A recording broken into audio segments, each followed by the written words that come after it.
বাংলাদেশ সেনাবাহিনীর বহু সেনা সদস্য দেশে এবং বিদেশে আত্মত্যাগ করেছেন। তাদেরকেও আমি স্মরণ করছি এবং তাদের রুহের মাগফিরাত কামনা করছি। আজকে আপনারা বীর মুক্তিযোদ্ধাবৃন্দ আমাদের এখানে এসেছেন, আমাদের সম্মানিত করেছেন। আপনাদের ঋণ আমরা কোনোদিন শোধ করতে পারবো না। আপনারা জাতির শ্রেষ্ঠ সন্তান, আমাদের পথিকৃৎ। আপনারা খালি মুক্তিযুদ্ধ করে দেশ স্বাধীনই করেননি, পরবর্তীকালে সেনাবাহিনী যখন নূতন ছিল, সৃষ্টির সময় থেকে এই সেনাবাহিনীর আপনারা অবদান রেখেছেন। আপনাদের এই অবদানের ফলশ্রুতিতেই আজকে যে সেনাবাহিনী আমরা এখানে দাঁড়িয়ে আছি, সেই সেনাবাহিনী এবং এই সেনাবাহিনী দেশের ক্রান্তিকালে অনেক ভালো কাজ করে যাচ্ছে। দেশ এবং জাতি এই সেনাবাহিনীর কাছে কৃতজ্ঞ।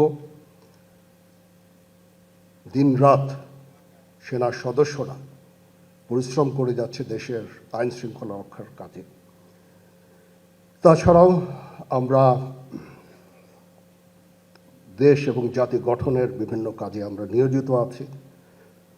ইউএন মিশনে আমরা কাজ করে যাচ্ছি, বিশ্ব শান্তি রক্ষায় আমরা কাজ করে যাচ্ছি।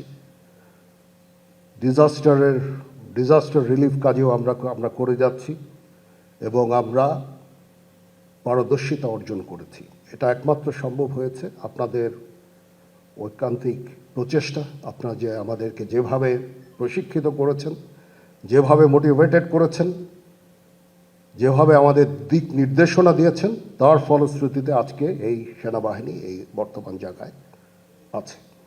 এটার কৃতিত্ব অবদান সম্পূর্ণই আপনাদের। আপনারা আমাদের দোয়া করবেন যেন আমরা ভবিষ্যৎ সময়ে, সামনে আরও সময় আছে, একটু ডিফিকাল্ট সময় পার করতে হবে আমাদের, এবং আমরা যেন দেশ এবং জাতিকে একটা ভালো জায়গায়, একটা নিরাপদ জায়গায় নিয়ে যেতে পারি, সেজন্য আমাদের জন্য দোয়া করবেন। আমরা সবাই মিলে যদি কাজ করি, ইনশাল্লাহ আমরা এই দেশের এই ক্রান্তি লগ্ন থেকে দেশকে উদ্ধার করতে সক্ষম হব, একটা শান্তি সুশৃঙ্খল ভবিষ্যতের দিকে যেতে সক্ষম হব।